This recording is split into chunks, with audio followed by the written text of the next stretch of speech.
ഇവിടെ സൂചിപ്പിച്ച കാര്യങ്ങള് പലതും തെറ്റിദ്ധാരണ വരുത്തുന്ന രീതിയിലാണ് പൊതുസമൂഹത്തിലേക്ക് ചെന്നെത്തപ്പെട്ടത് എന്നുള്ളത് ഒരു പരമാർത്ഥമാണ്. അമൽജ്യോതി എഞ്ചിനീയറിംഗ് കോളേജ് ഇന്ത്യയിലെ ഒരു ടോപ്പ് എഞ്ചിനീയറിംഗ് കോളേജായിട്ട് മാറിക്കൊണ്ടിരിക്കുന്ന സാഹചര്യമാണ് ഇപ്പോഴുള്ളത്. എന്ന് മാത്രമല്ല, യൂണിവേഴ്സിറ്റിയുടെയും UGCയുടെയും AICTEയുടെയും ഒക്കെ റാങ്കിങ്ങില് മുൻനിരയിൽ നിൽക്കുന്ന ഒരു കോളേജായിട്ട് അമൽജ്യോതി മാറിയിരിക്കുകയാണ്.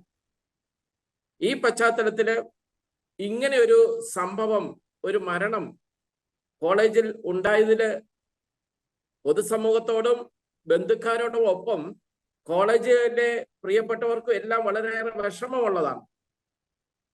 പക്ഷെങ്കില് ഈ മരണത്തെ പലരും രാഷ്ട്രീയ നേട്ടത്തിനായിട്ടും അല്പം കൂടെ തെളിച്ചു പറഞ്ഞാൽ വർഗീയ അജണ്ടകൾക്കുമായിട്ട് ദുരുപയോഗം ചെയ്യുന്നു എന്നുള്ളതാണ് ഏറെ ഖേദപൂർവ്വം എനിക്ക് ആദ്യം സൂചിപ്പിക്കാനുള്ളത്. രണ്ടാമതായിട്ട് ബഹുമാനപ്പെട്ട റോബിനച്ചൻ പറഞ്ഞതുമായിട്ട് ചേർത്ത് വെച്ചുകൊണ്ട് പറയട്ടെ, വളരെ ഗൗരവമായിട്ട് കാണേണ്ട ഒരു കാര്യം, കോളേജിൽ നിന്ന് തന്നെ ഈ വിഷയത്തിൽ സമഗ്രമായ അന്വേഷണം വേണമെന്ന് രാഷ്ട്രീയ പാർട്ടികളും അവരുടെ ബന്ധുക്കാരും ഒക്കെ ആവശ്യപ്പെടുന്നതിന് മുമ്പ് കോളേജിൽ നിന്ന് തന്നെയാണ് നമ്മുടെ കോട്ടയം ജില്ലാ പോലീസ് സൂപ്രണ്ടിന് കത്ത് നൽകിയത്. വേറെ ആരുമല്ല നൽകിയത്, കോളേജിൽ നിന്ന് തന്നെയാണ് നൽകിയത്. സമഗ്രമായ ഒരു അന്വേഷണം വേണം. നമ്മുടെ ഇവിടെ കാണുന്ന ഒരു പ്രശ്നം, അത് പലരും ഇഗ്നോർ ചെയ്യുന്ന ഒരു കാര്യമാണ്. അതാണ് വളരെ ഗൗരവമായിട്ടുള്ളത്. ഒരു മാസക്കാലം കോളേജിലെ സെമസ്റ്റർ ഹോളിഡേയ്സ് ആയിരുന്നു. ഈ 30-31 ദിവസം ഈ പെൺകുട്ടി വീട്ടിലായിരുന്നു. 1-ാം തീയതിയാണ് ഈ പെൺകുട്ടി, 32ാമത്തെ ദിവസമാണ് ഈ പെൺകുട്ടി കോളേജിൽ എത്തുന്നത്. അതിന്റെ പിറ്റേ ദിവസമാണ് മരണപ്പെടുന്നത്. അപ്പൊ ഈ 30 ദിവസത്തെ അവധിക്കാലത്ത് നടന്ന ഏതെങ്കിലും സംഭവ വികാസങ്ങളായിരിക്കില്ലേ ഇതിന് മരണത്തിന് പ്രകോപനം എന്നുള്ളത് അന്വേഷിച്ച് കണ്ടുപിടിക്കേണ്ട കാര്യമാണ്. തീർച്ചയായും അതിന്റെ പേരില് ഈ കുട്ടിയുമായിട്ട് ഈ 32 ദിവസത്തിനുള്ളില് മരണിക്കുന്നതിന് മുമ്പ് ഒരു നിമിഷം പോലും ബന്ധപ്പെടാത്ത ഒരു വാർഡനെ, ഒരു ചീഫ് വാർഡനെ കുറ്റപ്പെടുത്തുന്നതിന്റെ അകത്ത് എന്ത് ന്യായീകരണമാണുള്ളത്?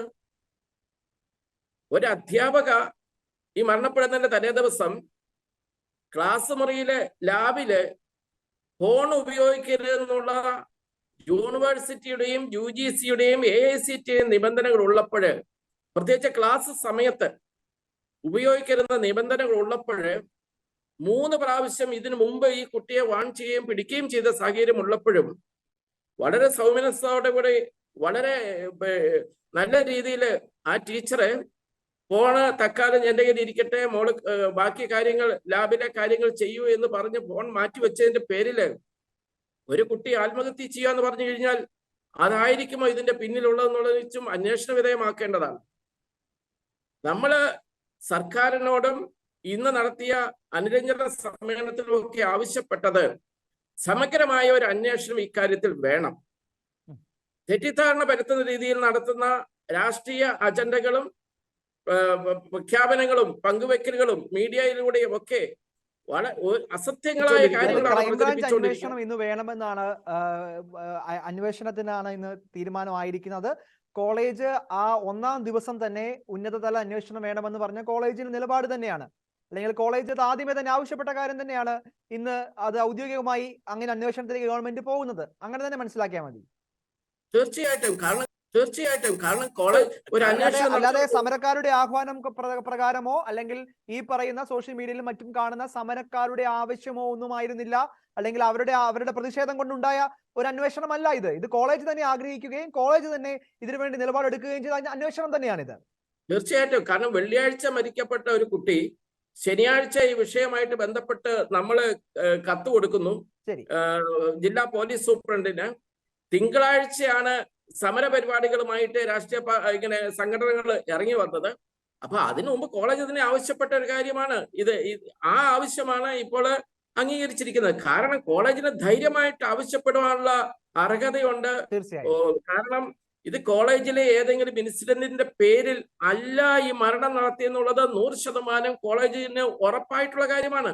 കാരണം 31 ദിവസം കോളേജിൽ ഇല്ലാത്തൊരു കുട്ടി കോളേജിൽ വന്ന് പിറ്റേ ദിവസം മരിക്കുമ്പോൾ അത് കോളേജ് എന്ത് പഠിച്ചിട്ടാണ്? ഇനി പരാതികള് ഇന്ന് പല പരാതികളും ഉന്നയിക്കപ്പെട്ടിട്ടുണ്ട്. പരാതികൾ പലതും ഒരു യാഥാർത്ഥ്യമായിട്ട് പുലബന്ധമില്ലാത്ത പരാതിയാണ്. ഇന്നിപ്പോൾ ചർച്ചയിൽ ഉന്നയിച്ച ഒരു കാര്യം, 1-2 കാര്യങ്ങൾ ഞാൻ സൂചിപ്പിക്കുന്നതിൽ അപാകതയില്ലെന്ന് കരുതുകയാണ്. മറ്റൊന്നുമല്ല, അധ്യാപകരെ ആ ലാബുമായിട്ട് ബന്ധപ്പെട്ട ഫുഡ് ടെക്നോളജിയിലെ അധ്യാപകരെ ഉടൻ തന്നെ പിരിച്ചു വിട്ടിട്ട് വേണം, മാറ്റി നിർത്തിയിട്ട് വേണം അന്വേഷണം നടത്താൻ വേണ്ടി. എന്ത് ന്യായമാണ് ഇതിനകത്തുള്ളത്? ഒരു ആൾക്കാരെ കുറ്റം ആരോപിച്ചതിന് ശേഷം അവരെ മാറ്റി നിർത്തിയിട്ട് നിരപരാധിയായ ഒരാളോട് എങ്ങനെ നമ്മൾ ശിക്ഷിക്കാൻ സാധിക്കുന്നത്? അത് ഒരിക്കലും അംഗീകരിക്കാൻ പറ്റുന്നതല്ല. അതുകൊണ്ട് മാനേജ്മെന്റ് വളരെ വ്യക്തമായിട്ട് പറഞ്ഞിരിക്കുന്ന കാര്യം ഇതാണ്: അന്വേഷണം നടക്കട്ടെ. അന്വേഷണത്തിൽ നടക്കുമ്പോൾ തെളിവുകൾ ഉണ്ടാകും. കോളേജിലെ എല്ലാ കോണിലും CCTV ക്യാമറ വെച്ചിട്ടുള്ളതാണ്. വ്യക്തമായ രേഖകളുണ്ട്. അല്ലാതെ ചുമ്മാ ഒരു നടപടിയൊന്നും ആർക്കും എടുക്കാൻ സാധിക്കില്ല. അധ്യാപകർ എന്ത് തെറ്റ് ചെയ്തു അവരെ പിരിച്ചുവിടാൻ വേണ്ടി, അത് നടപ്പായില്ല എന്ന് വളരെ വ്യക്തമായിട്ട് ഞങ്ങൾ പറഞ്ഞിട്ടുണ്ട്. അതും ഇവിടെ കുട്ടികളും ഉന്നത വിദ്യാഭ്യാസ വകുപ്പ് മന്ത്രിയും അംഗീകരിച്ചു. അന്വേഷണം നടത്തട്ടെ. അന്വേഷണം നടത്തിയിട്ട് എന്തെങ്കിലും തെറ്റുകൾ ഉണ്ടെന്ന് ബോധ്യപ്പെട്ടു കഴിഞ്ഞാൽ അത് വ്യക്തമാക്കും. ഇവിടെ എനിക്ക് സൂചിപ്പിക്കാനുള്ളത്, കുട്ടിയുടെ ലാപ്ടോപ്പും കുട്ടിയുടെ മൊബൈൽ ഫോണും അതിനകത്തുള്ള വിശദാംശങ്ങൾ തിരഞ്ഞെടുത്ത് കഴിയുമ്പോൾ വളരെ വ്യക്തമായ തെളിവുകൾ കിട്ടുമെന്നുള്ള അനുമാനത്തിലാണ് ഞാൻ ഇരിക്കുന്നത്.